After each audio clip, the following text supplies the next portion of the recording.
Hi, this is John Linneball, and this is AP US History Video 31, Migration Within the Country, Culture on the Frontier, and Backcountry Conflicts. If you like this video, please don't forget to comment, like, share, and subscribe. You can also find me at testpreparation.locals.com and lbry.com. Farmers move westward, tensions increase. The U.S. government encouraged people to settle west of the Appalachian Mountains. This was not a hard sell because farmers saw more opportunity and land in the west. You can see the Northwest Territory was still unorganized territory.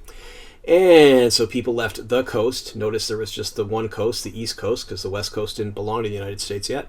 So they left the coast to settle in the backcountry. Ethnic, political, and cultural tensions increased between the elite and the new backcountry farmers. The operation of backcountry settlements. So conflicts between the colonial elite and backcountry settlers existed from the 1600s on. For example, Bacon's Rebellion in 1676 grew from backcountry farmers' resentment of Governor William Berkeley and the House of Burgesses in Virginia. You can also see this in AP US History Video 19, and I'll have a link here for you. And here we see the Bacon Rebellion. This looks like a video game, and looks like there's little piggies who are rebelling against the farmer. That's very cute. Anyway, the backcountry farmers claimed they were overtaxed and not represented in the House of Burgesses. Additionally, they believed the House of Burgesses was doing essentially nothing to force the Native Americans further west, which was true because the elite wanted to trade with the Native Americans and therefore was not interested in forcing Native Americans further west when they liked where they were so they could trade with them. But we see a common theme here. It's taxation without representation. Hey, you're not looking out for our interests. Why should we pay you anything? And so on. The operation of backcountry settlements continued. In the second half of the 1700s, similar revolts took place, such as the Carolina Regulators movement, in which North and South Carolinian backcountry farmers challenged the way bankers, merchants, and local and colonial government operated. Between 1765 and 1771, these tensions erupted when the farmers attacked colonial authorities in the War of the Regulation. You're thinking, War of the Regulation? What the heck was that about? Well, one big factor was the debt collection practices of colonial bankers and merchants in the Carolinas. You see, before the War of the Regulation, there were years of drought, however you want to pronounce that, and low crop yields that caused farmers to run low on basic supplies after suffering financial losses. Since their crops weren't good, they didn't make very much money because they didn't have very much in the way of crops to sell, so then farmers had to rely on credit, that is, loans from bankers and merchants. Of course, sometimes the farmers couldn't repay the loans. Then it became a problem because if their farm's being repossessed or their things are being taken away, they can't farm. So, of course, the farmers claimed the debt collection process was corrupt and believed the sheriffs who enforced judgments were an oppressive force. The uprising was quashed and no immediate social change resulted, but it was another expression of the same ideas that led to the American Revolution as well. If government isn't taking care of us, why should we pay anything to them? We're being oppressed by an elite, this isn't fair, and so on. More backcountry rebellions. The Paxton Boys Rebellion from 1763 to 1764 of western Pennsylvania, you can see that in video 21, in which backcountry farmers struck out against Native Americans whose land they wanted, and a colonial government that wouldn't help them, again, see the common theme, was another such rebellion. So, well, why should we help you if you won't help us?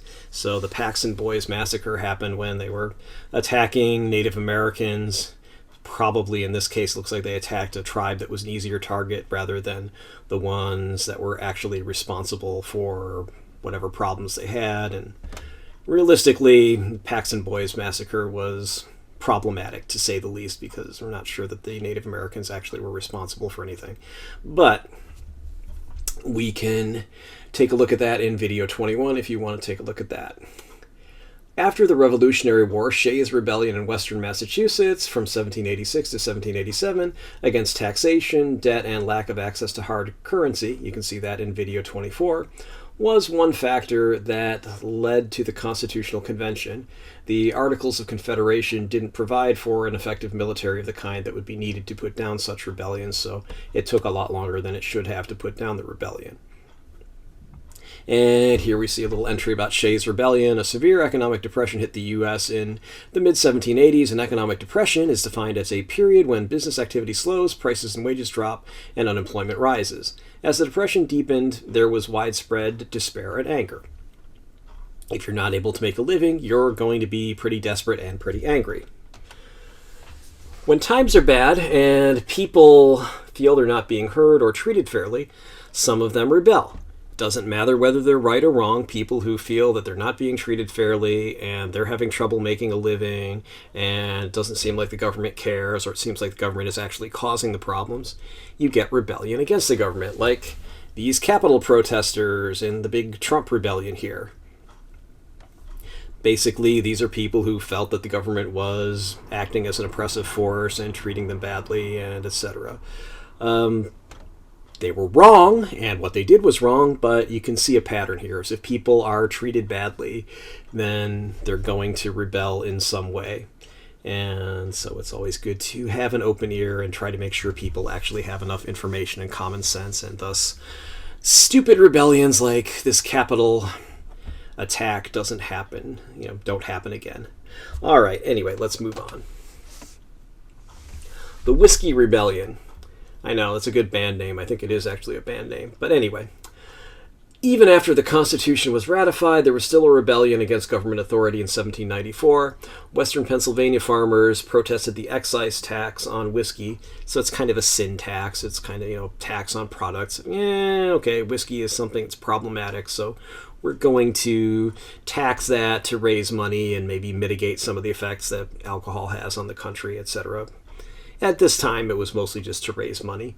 And so the farmers protested the excise tax on whiskey, leading to a rebellion that federal troops had to put down. If you want more information on it, you can see video 28.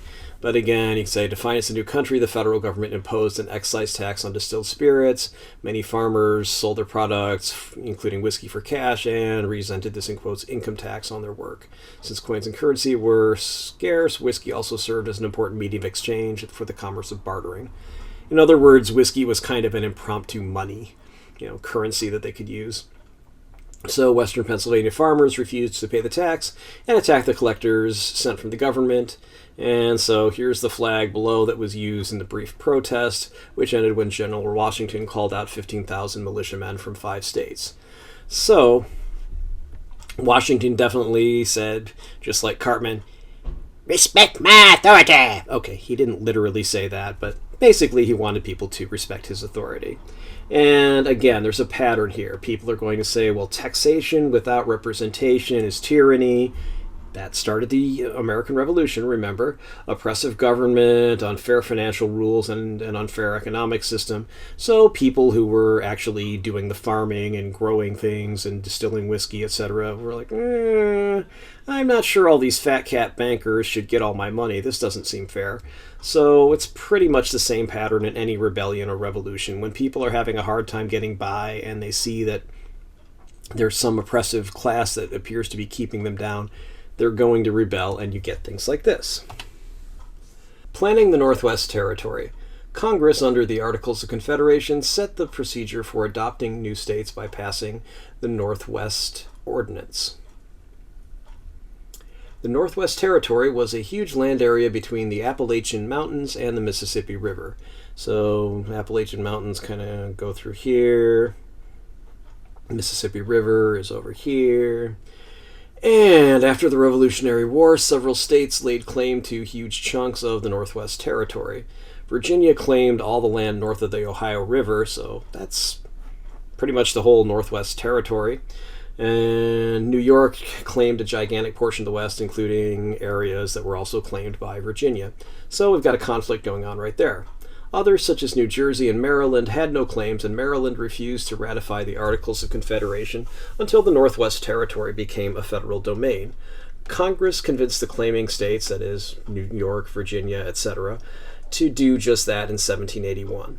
So they turned the Northwest Territory into a federal domain that wasn't owned by any existing state. The Northwest Ordinance and Land Ordinances. Congress passed a group of acts to stabilize the legal status of the Northwest Territory and to encourage settlement in that area. So these, of course, became states. So we see Ohio in 1803, Indiana 1816, Illinois 1818, Michigan 1837, Wisconsin 1848, and Minnesota in 1858. So part of Minnesota was part of the Northwest Territory, and the rest of Minnesota was added by the 1818 Convention and Louisiana Purchase. Anyway, so the Land Ordinance of 1784 divided the Northwest Territory into 10 possible new states, promising self-government to all these areas. Land Ordinance of 1785 reduced the number of possible new states to 5 and called for a land survey and subdivision of the land into lots. Now, a lot, each lot was 640 acres and could be subdivided as small as 40 acres, which would be quarter lots. Why? Because we can use our handy-dandy calculator here. And we can go 640 divided by 4 is 160, and divide that by 4 again, we get 40. Why you don't just call that a 16th lot, I don't know, but here, I'll even show you. You just do 640 over 16, and voila. So anyway, but for whatever reason, they called them quarter lots. 1787, the Northwest Ordinance was passed. It provided legal process for the land to become territories, which could then become states. 60,000 was the population each territory had to reach to be eligible for statehood. Now, those of you who live in the United States and have been to these states, these are pretty huge areas of land. 60,000 people in any one of these would still be very tiny. I mean, a good-sized suburb is about 60,000 people. So anyway, we'll move on. Northwest Ordinance and Land Ordinances. The states that were admitted under the Northwest Ordinance would be on an equal political footing with the original 13. They wouldn't be, in quotes, colonies of other states. So much for the ideas of the Firelands or the Connecticut Western Reserve, which was part of what is now Ohio, or claims by New York and Virginia to lands in the Northwest Territories, etc. Precursors to the Bill of Rights. Now, if we look at the American History USA site, which I'll have a link to in the description, basically they were the same rights that we would later see in the Bill of Rights. They had religious freedom, the right of habeas corpus, which of course is ancient and goes back to English law, the right to bail and to a jury trial, ban on cruel and unusual punishment, the right to make private contracts, the right to compensation for the government taking of private property. So even before the Constitution was passed, they put these into the Northwest Ordinance to make sure that these rights existed in these new states. Slavery was prohibited north of the Ohio River. So you might be asking, wow, isn't that great that they did this humanitarian thing in these new states? That's just wonderful, isn't it, John? Maybe, but there's a reason that the southern planters, the southern states went along with it. And it's because southern planters, the plantation owners, had an interest in abolishing slavery so the Midwest wouldn't be able to grow labor-intensive crops like cotton, maybe tobacco, even though they did end up growing a little bit of tobacco. They couldn't basically grow those crops as cost effectively as the South could do it with slavery, so they were very happy to have slavery prohibited in states that otherwise might be competitors. And here are the key points of the Northwest Ordinance of 1787. Each territory was divided into 3 to 5 states. And, not each territory. The Northwest Territory, was divided into 3 to 5 states. Eligible for statehood with 60,000 settlers, so, your territory could become a state, or your part of the territory, I should say, could become an actual state with 60,000 settlers in it. Religious freedom, the right of trial by jury, free access to the major rivers of the region. So that's kind of like what we see in the Constitution's Commerce Clause. You really can't unduly burden interstate commerce. And one thing about interstate commerce is the right to travel. So there is an implied right to travel in the Constitution. And these, back in those days especially, but even these days, one major way of taking goods and people from one place to another is on boats over rivers or over the Great Lakes here even. So they're saying, you can't block people from the rivers just because you want to. Everybody's got to be able to have what they call riparian access. Okay. They have to be able to get to the water. So a township was 6 miles square. So that means a township is going to be, let's say this is a township here. This is 6 miles and this is 6 miles. So 6 times 6 is 36. So 6 miles square is 36 square miles. So 6 miles square is not 6 square miles. Make sure you know the difference. 6 miles square would be 36 plots. One plot is 640 acres, which itself is 1 mile square, which is 1 mile by 1 mile. In that case, 1 mile square is actually 1 square mile. The Northwest Territory eventually became the states of Ohio, Indiana, Illinois, Michigan, and Wisconsin, and then part of Minnesota. All right. Settlers move into the Northwest Territory. So, this encouraged massive but orderly settlement of the Northwest Territory. Really great for the United States government, really disastrous for Native Americans, because that's where they lived, so they really didn't need white settlers moving in there. 1790, settlers moved to the area surrounding the Ohio River, which would be the southern part of the Northwest Territory. From 1799 to 1800, a non-voting Northwest Territory congressional delegate and future President William Henry Harrison lobbied successfully for the passage of what became known as the Harrison Land Law. The Harrison Land Law enabled the sale of smaller lots, that is, such as the quarter lots, which would still be huge by today's standards. I mean, if you own a suburban house and you have it on 40 acres, well, that's not really one house, or it's a gigantic lot. You know, you'd say, maybe you should subdivide that so that could be an actual block or several blocks in a suburb or a city. But maybe, this was out in the country, because that was all that was there, it was a countryside, so that's what they did. In 1803, the southeast portion of the Northwest Territory became the state of Ohio, and the rest of the Northwest Territory became Indiana Territory, which would later become Indiana, Illinois, Michigan, and part of Wisconsin. Okay. The Northwest Ordinances affects today. The Northwest Ordinance encouraged more equal development of the land, nowhere near as many massive plantations and estates as found in the South. Banning slavery was probably the cause, or at least helped that happen. Or East, legal prohibitions, etc., prior settlement, basically the legal prohibitions in the Northwest Territory prevented things happening as they did in the eastern colonies, eastern states, I should say, because most of that land was developed while they were still colonies, etc. So definitely they were not subject to the same sort of legal prohibitions as the Northwest Territory. So here we can see modern day Ohio, some suburb, and here we can see cities, etc. So that's kind of the direction that it went a long time after the Northwest Ordinance was passed. Okay, let's move on. Did you find this video useful? Please like it and subscribe to my channel. Neither action costs you anything. You'll be alerted about my new videos. Why? Well, it's simple. YouTube doesn't let me share any ad revenue unless I have 1,000 subscribers and 4,000 hours, that's 240,000 minutes of view time in a year. So you should also know, if you saw an ad during this or on top of it in a little banner or little thing they have to click away, I didn't get any money from that ad revenue. So you can help me at least get some money if you subscribe.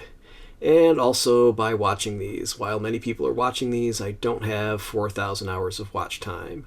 I'm getting pretty close to 1,000 subscribers, but anyway, ad money will help me make more videos. If you saw an ad during this video, as I just said, not getting any money from it. For the same reasons, you are not only welcome, but encouraged to share links to this video, put it in playlists, etc. I gladly read and respond to constructive criticism or suggestions for new videos. I'd appreciate your input. I reserve the right to delete comments such as troll posts or spam. You can also hire me for tutoring. I can come to your place, subject to social distancing, masking, Probably have to sit outside, but anyway, I can do it in the Bay Area in California.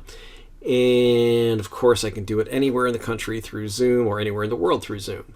You can also hire me for tutoring, as I just said. All right, anyway, I repeated myself, so sue me. But anyway, thanks for watching, and if you want contact information and a little disclaimer, keep watching. Contact me, Facebook, Instagram, email, phone. So Facebook, just go to facebook.com/Linnaball Tutoring. That's all one word. Instagram, you go to instagram.com/john.linnaball.tutoring. Phone is 415-623-4251. The email is john@johnlinnaball.com. And my website is johnlinnaball.com or johnlinnaballtutoring.com. They both take you to the same website. Testpreparation.locals.com. That's my locals.com site. Definitely please join my community. That would really help you out and help me out. And lbry.tv at johnlinnaballtutoring.com. Sorry, at johnlinnaballtutoring, not johnlinnaballtutoring.com. Dope. Anyway, you can also send me good old-fashioned postal snail mail at John Linnaball Tutoring, 1859 Powell Street, number 109, San Francisco, California, 94133. And finally, note, this is not a substitute for your classes, text, etc. This video is based on the Barron's AP U.S. History Review Book, 4th edition, any other sources listed in the video description, and my general knowledge of U.S. history. While this should help you do well on the AP U.S. History exam, I can't be responsible for what your teacher thinks is important and asks you about on his or her own tests, homework, etc. Please read your class texts and pay attention to what your teacher says in class. And with that, I wish you a good day.